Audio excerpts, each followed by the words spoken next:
Alright, it seems as though for the last 5 or 4 years you guys have been critiquing my deck building, so I thought I would return the favor and make content out of it. So for the next few months or so, every now and then I'm going to be going on YouTube and looking up your Constellar build and then dissecting it to why it works, why it doesn't, why it's great, why it's not. Always honest feedback, and let me know in the comments down below if you want this kind of content. Also give feedback on my channel as well as the person's channel that I'm viewing to what you guys think about his build. As always, don't forget to smash that subscribe button. Let's get on the way, guys. First review on this channel. Let's go. This one's brought to you by the Rogue Duelist. Let's see what build he has.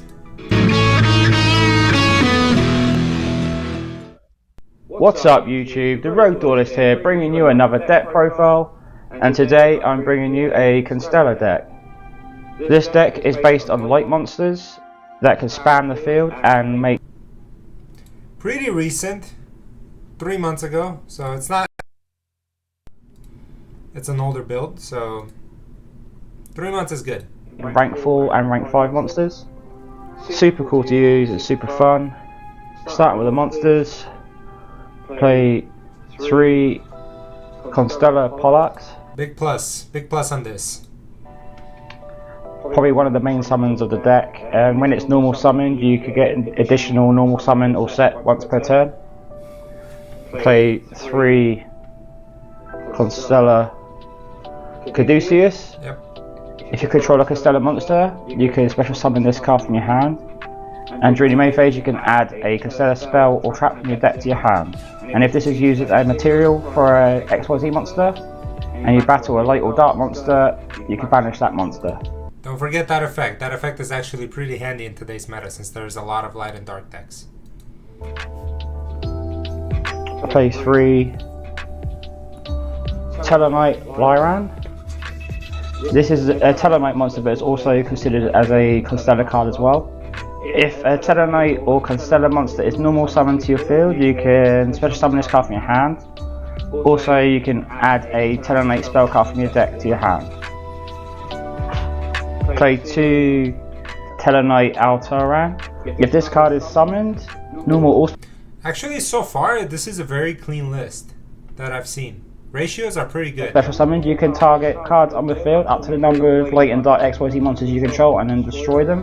And if a Stknight or Constellar monster is special summoned to your field, you can special summon this card from your graveyard.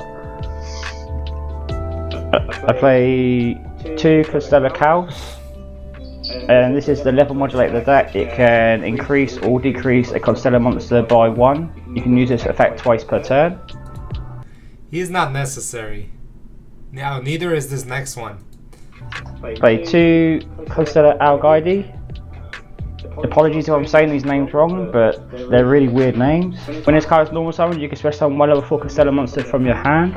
Again, another way to extend plays and make rank 4s.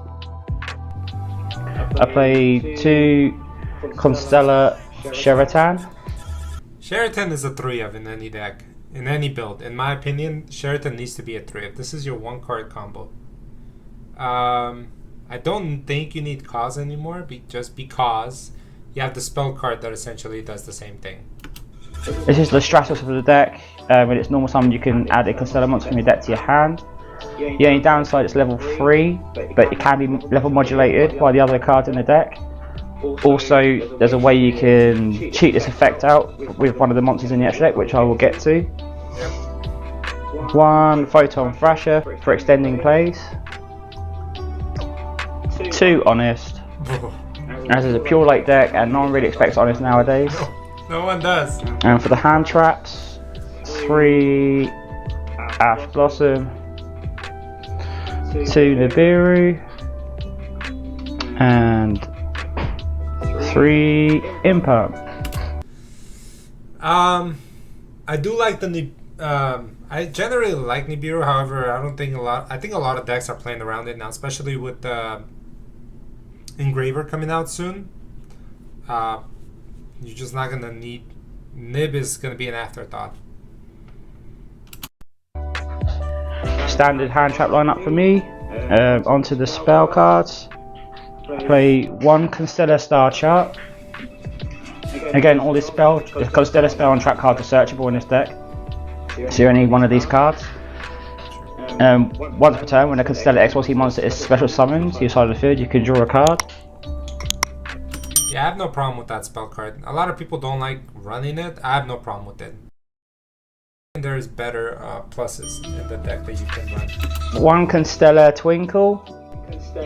Basically, you could target one Constellar monster you control, increase its level by 1 or 2.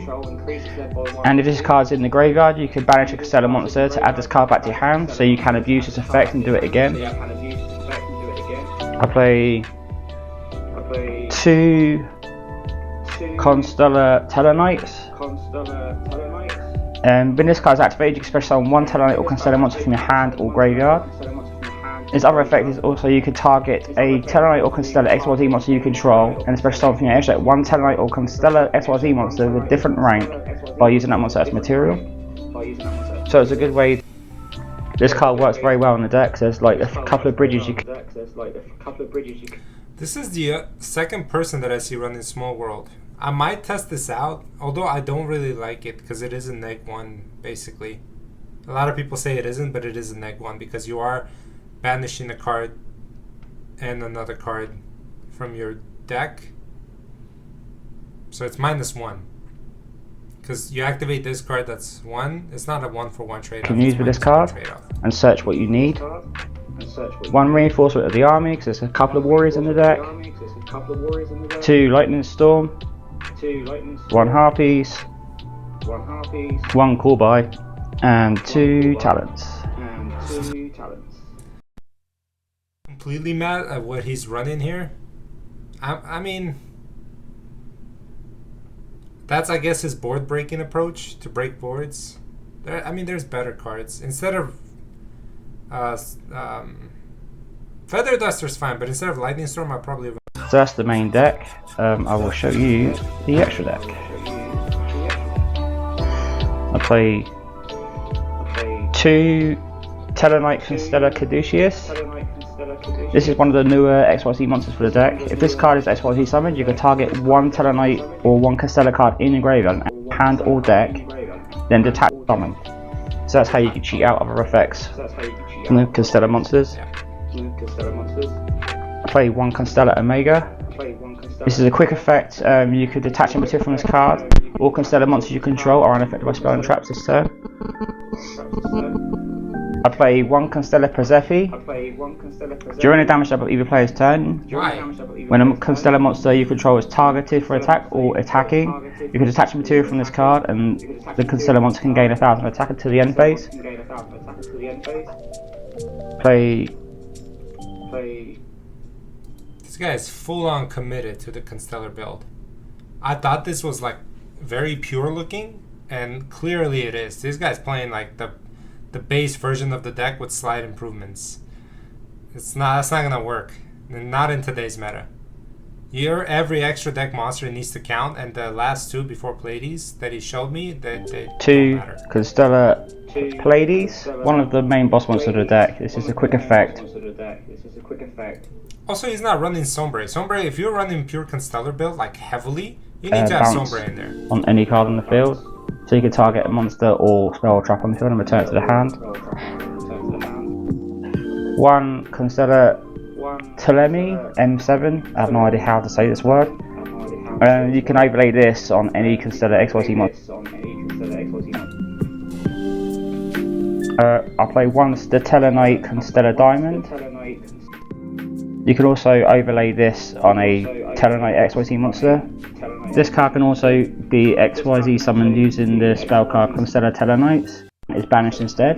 To material from this card to negate the activation and destroy it. Play 1 Exciton Knight as it's a light rank 4. 1 Baguska. 1 Zeus. That's the XYZs. For the Link monsters, 1 SP. 1 Light Charmer. 1 Borosword, and 1 Appaloosa. That's my Constellar deck. Let me know what you think in the comments below. Smash the subscribe button, and I'll catch you on the next one. So, few takeaways from this deck profile. 1, I don't hate it. Right? The deck seems to be functional, seems to be consistent. 2, I can see this deck getting absolutely wrecked in today's meta. Because Constellar monsters, let's be honest, by themselves, they don't really do anything. So you really have to make sure that you have strong follow-up or strong board presence. The fact that I don't see any Deltaros here or any Dark Teller Knight here or any Teller name, as a matter of fact, kind of makes me believe that he doesn't really understand the situation that he's in. Because you need to take advantage of those cards, because Deltaros is essentially searches you the good Teller Knight cards. You kind of need the Teller Knights with Constellars to make them more competitive, because in here there's no way that you are outing like Snake Eyes. You know, I highly doubt that this deck will function as that, because it doesn't have enough board breaking presence. You know, you saw Lightning Storms in there, but then outside of that, it doesn't have enough to push through. SP Little Knight is a good touch. I don't hate his extra deck overall. I think his extra deck is okay. I do think he needs to have more links in there, and I seriously think you should have Deltaros in there, because Deltaros is what pushes this deck to the next level. It's like the hidden gem in there. People don't realize it, how good he is. Yeah, I think overall rating, I would give this deck maybe, I want to say a 7 out of 10, or like a 6 out of 10 maybe. Yeah, I think a 6 out of 10 in terms of, I saw some cards that shouldn't be in there. Maybe he's a really hardcore fan of Constellar Knights. I mean, so am I, but there's no point of double play these, okay? There's no point of him definitely press CP or press 8. And then Omega, it's not as good as you think it is. Alright, I mean, spell and trap cards are the least of your worries against your opponent. Other than that, I do like Small World. I think that's interesting. And I do like his main build. Cause can actually come out as well, but I can see what this is. This is like a purely Constellar build, but he needs to kind of realize that Teller Knights and Constellar, they're indirectly aligned together, no pun intended, stars align, and they actually make each other better. So yeah guys, that's my review of this deck profile. Don't forget, as well as go check out Rogue Duelist, give him a good feedback, subscribe to his channel as well. We're trying to grow the Teller Knight community. And I guess this is one of the ways that I can give back to the Rogue deck that otherwise nobody else plays. Thank you again, guys. Have a good rest of your week.